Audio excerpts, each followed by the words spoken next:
Hi friends, இன்றைக்கி பார்த்தீங்கன்னா பாயசம் செய்ய போகிறோம். இந்த பாத்திரத்தில் நெய் விட்டாச்சு. நெய் நல்லா சூடாகிடுச்சு. முந்திரி பருப்பெல்லாம் தாளிச்சிக்கலாம். போட்டு உள்ள எண்ணெயில் போட்டு நவுந்துக்கோ சாமி, நவுந்துக்கோ. முந்திரி பருப்பு நல்லா வதக்கி எடுத்துக்கலாம். நெய்யில் போட்டு நல்லா வாசமாக இருக்குது.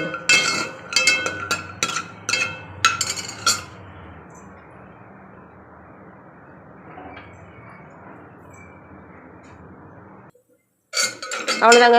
இந்த பாருங்க, பார்த்தீங்களா முந்திரி நல்லா நல்லா மாநிறமாக ஆயிடுச்சு. முந்திரி நம்ம தனியாக எடுத்துக்கலாம்.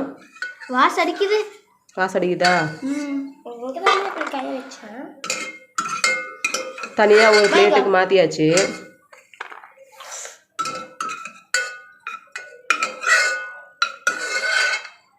அடுத்து பார்த்தீங்களா, இதே நெய்யில் இங்கே மட்டும் கட்டாப்பில்லை, நீங்கள் திராட்சையை போட்டுக்கலாம். இங்கே திராட்சை அவ்வளோங்க. புஃபுன் போடு தம்பி.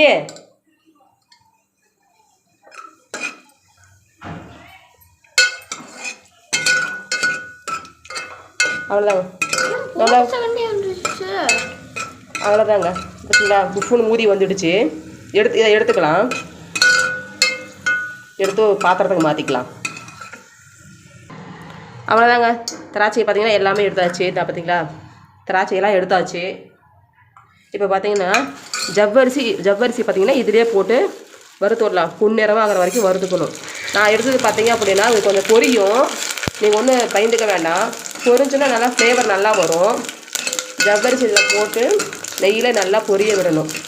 தெரியுதுங்களா? அப்படியே பார்த்தீங்கன்னா சேமியாவும் இதுலேயே பொரிய விடணும். நம்ம எந்த அளவுக்கு ஜவ்வரிசி எடுக்கிறோமோ அந்த அளவுக்கு சேமியாவும் எடுத்துக்கலாம். சரிங்களா? நான் சும்மா என்ன கையளவு தான் எடுத்துருக்கிறேன். நீங்கள் உங்களுக்கு எப்படி தேவையோ நீங்கள் அந்த அளவுக்கு நீங்கள் எடுத்துக்கலாம். சரிங்களா? நான் ஏன்னா 1/2 லிட்டர் பாலில் தான் செய்ய போகிறேன். பால் ஊற்றி செய்கிறது தான் சேமியாப்பை.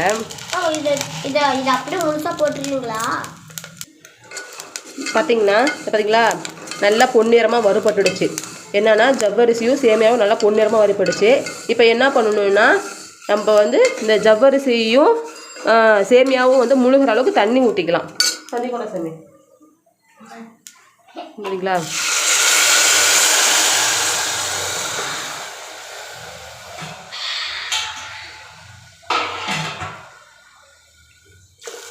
தண்ணி ஊற்றி ஒரு 5 நிமிஷம் நல்லா கொதிக்க விட்டுக்கலாம். கொதிக்க விட்டதுக்கப்புறம் அதுக்கப்புறம் பார்க்கலாம்.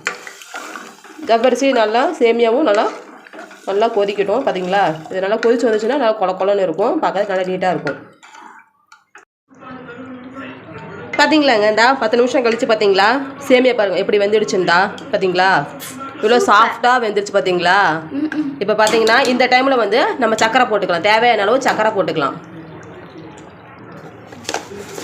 இப்போ பாருங்கள், நான் சக்கரை பார்த்தீங்கன்னா கரண்டியில் அளந்து தான் போடுவேன். ஏன்னா ரொம்ப இனிப்பாகவும் இருக்கும், ஒவ்வொரு டைம் இனிப்பு கம்மியாகவும் ஆகிடும். அதனால் பார்த்தீங்கன்னா பாருங்கள், அதான் கரெக்டாக இந்த குழம்பு குத்துற கரண்டி தான். பார்த்தீங்கன்னா இதில் பார்த்தீங்கன்னா 2 கரண்டி அளந்து போட்டிருக்கேன். 2 கரண்டி நம்மளுக்கு தேவைன்னா, ஏன்னா நம்ம பால் ஊற்றுறதுனால இனிப்பு கொஞ்சம் அதிகமாகவே இருக்கும். அதனால் 2 கரண்டி மட்டும் போட்டிருக்கேன். ஏன்னா 1/2 லிட்டர் பாலுங்கிறப்ப சரியாக இருக்கும். 2 கரண்டியே சரியாக இருக்கும். இப்போ நல்லா கிளறி விட்டுக்கலாம். பார்த்தீங்களா, இப்படி கிளறி விட்டுக்கலாம். ரொம்ப நேரம் இது போட்டால் இது சூடு பால் அது. ஆமாம், இது பார்த்தீங்களா நல்லா கிளறி விட்டாச்சு.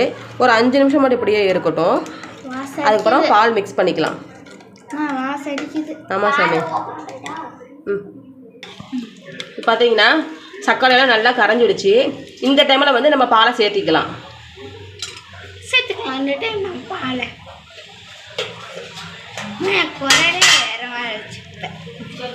பால் பார்த்தீங்க அப்படின்னா ஆல்ரெடி பார்த்தீங்கன்னா இந்த பாருங்க காய வச்சு எடுத்து வச்சிருக்கிறேன்.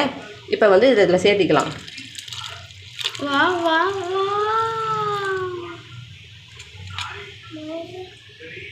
சாமி, பார்த்தீங்களா பால் சேர்த்தியாச்சு. கொஞ்ச நேரம் அப்படியே கொதி வரட்டும். இப்போ பார்த்தீங்க அப்படின்னா பாயசம் பார்த்தீங்கன்னா கொதிக்க ஆரம்பிச்சிரு. பால் ஊற்றுனதுக்கப்புறம் கொஞ்சோண்டு இப்போ ரெண்டு பிஞ்சு மட்டும் தான் அப்படி கொஞ்சோண்டு உப்பு சேர்த்துக்கிறேன். ஏன்னா அந்த சக்கரை கொஞ்சம் தூக்கலாக கொடுக்கறதுக்காக இந்த உப்பு சேர்த்துக்கிறேன். அது பார்த்தீங்கன்னா இறக்குற டைமில் வந்து இந்த ஏலக்காய் பார்த்தீங்களா, ஏலக்காய் தான் நல்லா தட்டி வச்சுருக்கிறேன். தட்டி வச்ச ஏலக்காய் வந்து இதில் சேர்த்திக்கலாம். வாசமாக இருக்கும். ஏலக்காய் சேர்த்தோம்னா பாயாசத்துக்கு வந்து ஏலக்காய் போடலைன்னா அது பாயாசம் மாதிரியே இருக்காது. ஏலக்காய் சேர்த்தாச்சு. அடுத்தது பார்த்தீங்கன்னா ஃபைனல் டச் வந்து பார்த்தீங்கன்னா முந்திரி திராட்சை.